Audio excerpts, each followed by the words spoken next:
সিরিয়ায় president Bashar আল আসাদের পতনের পর ইসরায়েলি সামরিক বাহিনীর আক্রমণ ব্যাপকভাবে বৃদ্ধি পেয়েছে। বিমান হামলার পাশাপাশি ইসরায়েলি ট্যাঙ্ক সিরিয়ার রাজধানী দামেস্কের কাছাকাছি পৌঁছে গেছে। এই পরিস্থিতিতে তুরস্কের প্রেসিডেন্ট রিসেপ তাইয়েপ এরদোয়ান সিরীয় ভূখণ্ডের অখণ্ডতা রক্ষায় এক দৃঢ় হুঁশিয়ারি দিয়েছেন। মঙ্গলবার তুরস্কের প্রেসিডেন্ট বলেন, সিরিয়াকে আর কখনোই ভেঙে ফেলতে দেওয়া হবে না। যদি কেউ সিরিয়ার ভূখণ্ডের অখণ্ডতা নিয়ে আপোস করতে চায়, তাহলে তাদের বিরুদ্ধে ব্যবস্থা নেবে তুরস্ক। এরদোয়ান আরও বলেন, এই মুহূর্ত থেকে সিরিয়াকে আবারও বিভক্ত হতে দিতে পারি না। সিরিয়ার জনগণের স্বাধীনতা, নতুন প্রশাসনের স্থিতিশীলতা এবং সিরীয় ভূমির অখণ্ডতার উপর যে কোনো ধরনের আক্রমণ হলে আমরা তার বিরুদ্ধে দাঁড়াবো।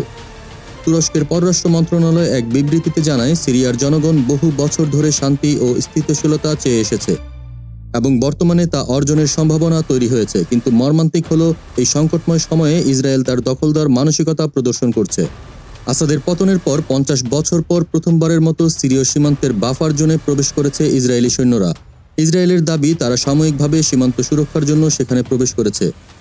ইসরায়েলের শীর্ষ কূটনীতিক গিডিয়ন সার বলেন, নিরাপত্তার স্বার্থে ইসরায়েলি সৈন্যরা সীমিত ও অস্থায়ী পদক্ষেপ হিসেবে বাফার জোনে প্রবেশ করেছে। তুরস্কের হুঁশিয়ারি এবং ইসরায়েলের সামরিক পদক্ষেপ সিরিয়ার রাজনৈতিক পরিস্থিতি আরও জটিল করে তুলেছে, যা আন্তর্জাতিক অঙ্গনে উদ্বেগ সৃষ্টি করছে। দেশজগৎ ইন্টারন্যাশনাল ডেস্ক।